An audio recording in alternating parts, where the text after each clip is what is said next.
Mesdames et messieurs, enquête. Je ne pense pas que tout soit dans les dispositions, parce qu'actuellement, il y a une situation qui se pose au niveau du Sénégal. C'est la chasse aux enfants et enquête en fait ça une ce matin.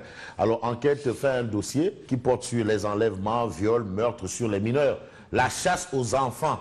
Dakar, Thiès, Ziguinchor, Diourbel, l'enlèvement de mineurs suivi parfois de viols ou de meurtres installe la psychose. Tout le monde a peur. Qu'est-ce qui se passe?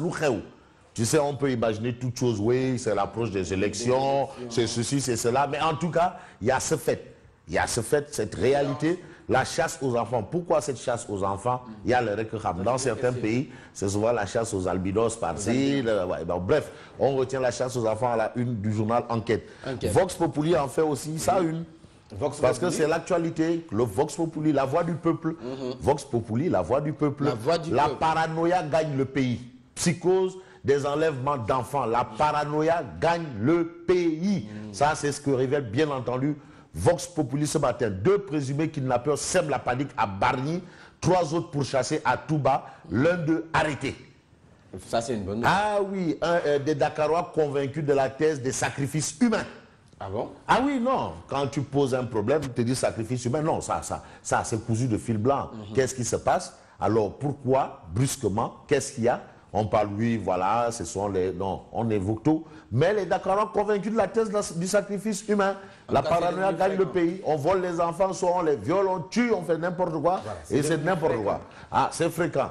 Et puis, tout bas, justement, sur cette question, on est avec La Tribune. La Tribune qui révèle un homme d'une trentaine d'années interpellé par la police pour avoir séquestré des enfants. Ça, c'est l'information de La Tribune ce matin sur, justement, cette actualité qui fait débat. Ça fait vraiment débat. Oui. Et celui qui fait aussi débat parfois, c'est Naïm, parce que soit il perd le nord, soit il perd le sud, on ne sait même pas là où il est. Donc, ce que nous retenons aujourd'hui, ce qui est important de retenir, c'est justement cette information. L'autre information porte sur la tension de trésorerie, dette intérieure, déficit budgétaire à la une de La Tribune. Menace sur les revenus futurs du gaz et du pétrole. Ça, c'est ce qu'indique La Tribune ce matin. Alors, on a Mamadou Lamine Diallo Teki.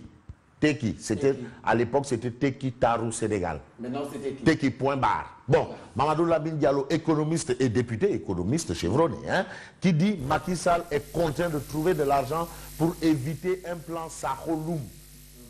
Plan Sakho-Loum. On se souvient du plan Sakho-Loum. Ah oui, Loum, Premier ministre, Sakho, ministre des Finances. Sakho-Loum. Donc, qui dit plan Sakho-Loum pense à plan Subhanallah. Mais Walf Quotidien parle justement, on commence d'abord par des crimes en période préélectorale. Crimes en période préélectorale, parents, surveillez vos enfants grillales. Tout ce qu'on peut dire, ah, c'est crime rituel. Parents, surveillez vos enfants. C'est ça la vérité. Retenez les enfants à la maison. La place d'un enfant, ce n'est pas dans la rue. Ce n'est pas un enfant d'un certain âge, on ne l'envoie pas à la boutique. Surveillez vos enfants. Mieux vaut aller à la boutique vous-même pour faire vos emplettes. Parce que là, la situation est critique. On reste avec Walf Quotidien. De Madieng Kharidien à Ali Wingay, les dérapages des ministres de l'Intérieur. Ah, ça c'est l'information de Walf Quotidien ce matin. Et il faut dire qu'il y a des gens qui disent que non, ils vont aller faire une manifestation à la place Washington. Ah, pour le départ de Ali Wingay. Il y en a qui... Jack Bauer dit nit ku baax Jack Bauer vraiment gentle lacrymogène. Kuy cëppi mais il faut demander aux marchands ambulants là, les pousse-pousse là en ville là et les nettoyeurs de voitures là. Qui ne voit plus. Rebus. Non, il n'y a pas commissariat de plateau, ça. Rebus. Ça c'est Jack Bauer. Contrat à durée indéterminée à Rebus. Il signe ça rapidement. CDI Rebus. Moi j'avais fait toujours les affaires de Jack Bauer. On ne badine pas avec. On retient quoi à la une de l'Observateur L'Obs. L'Observateur L'Obs est avec quelqu'un qui considère que tant qu'il est au pouvoir, l'ordre public sera respecté. C'est qui? Voilà, ce sera l'objet d'aucune contestation, ni négociation. Macky Sall. Macky Sall. Il a fait du Jack Bauerisme. Il a fait du Jack Bauerisme. Nyangal Plateau, Nyangal Palais. Niangal Plateau, Niangal Palais. Ouais, Niangal Plateau, Niangal Palais. Macky face à VAD, ça c'est le titre qui parle à une de l'Observateur l'Obs. La solution armée de Diouf et la jurisprudence de 2012, c'est ce qu'indique l'Observateur l'Obs. Et puis l'Observateur l'Obs est avec le ministre Diène Farba Sarr. Le ministre de l'Habitat contre le patron de Réumi. Diène Farba traite Idrissa Seck de schizophrène. De schizophrène. Diène Farba Sarr. Ouais, schizophrène, c'est pire que machiavélisme. C'est pire que machiavélisme. Ah bon? Diène. Non, que dégoûte tout bas. Diène Farba Sarr. Ça, c'est un adepte de Molière. Molière, c'est Diène Farba Molière Sarr. Diène Farba Molière Sarr à la une qui dit Idrissa Seck, qui traite Idrissa Seck de schizophrène. Hey. Alhamdoulilah. Est-ce qu'il faut dire... Alors, l'As quotidien, on parle d'abord de Diène Farba Sarr. Idrissa Seck converti en crieur public. Divan, crieur public. Crieur public. C'est-à-dire ce sont des gens qui sont dans les coins là, qui, on a perdu un enfant, faites attention, il y a un bouton qui a disparu là-bas. Crieur public. Je sais. Voilà, dans certains pays comme le Bénin, on les appelle les gongonneurs. Les gongonneurs. Ouais, qui ont les gongonneurs. Bref, Diène Farba, Molière Sarr. Il dit ça, c'est converti en crieur public divan. Alors, l'As quotidien nous dit Macky Sall dresse des garde-fous. À quel sujet? Au sujet de la gestion des collectivités locales. Un maire, justement, un maire à la une de l'As quotidien. Il s'agit de Bamba Fall, Bamba partout. L'As quotidien dit revirement de Bamba Fall qui a déclaré j'ai un seul candidat et c'est Khalifa Ababakar Sall. Un seul candidat et c'est Khalifa Ababakar Sall. Un seul candidat et c'est Khalifa Ababakar Sall. Ça c'est Bamba Fall, Bamba partout, Bamba Medina, Bamba. C'est le maire de Youssou Ndour. C'est le maire de Youssou Ndour. Papa Ablaye Seck, tous ces gars-là. C'est Dougué, c'est leur maire. C'est leur maire. C'est lui qui, leurs enfants là, c'est le maire. Ah oui. C'est lui qui signe les extraits de naissance, les bulletins de naissance. De la Médina. Bon. Ça c'est Bamba Fall. Hein? Ça c'est Bamba Fall, Bamba Médina. Bon, on passe au quotidien, le quotidien. Alors voilà. le quotidien nous dit Ndekete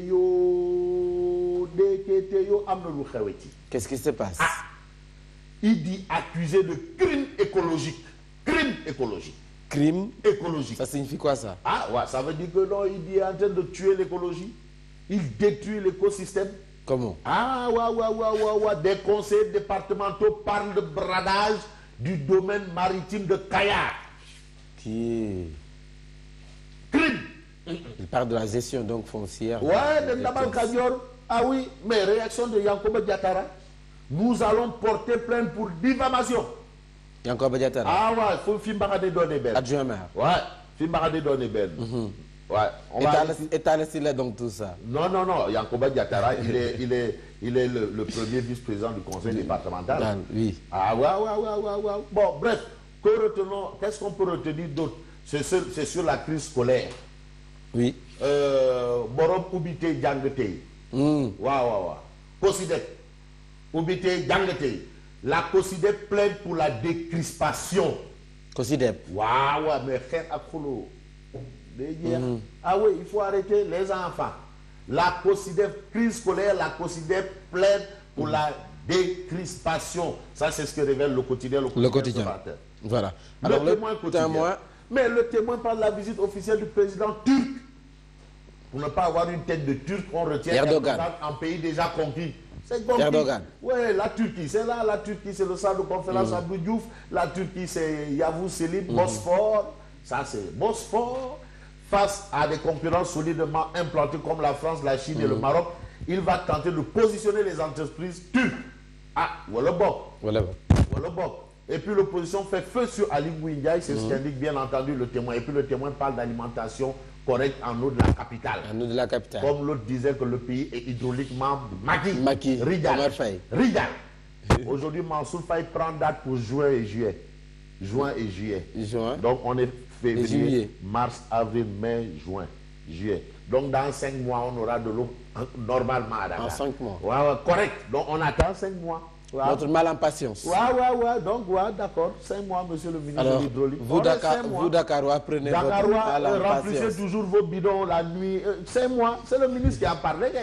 On ne peut pas être plus royaliste que le roi. Il dit que c'est 5 mois, On ne discute pas. Waouh.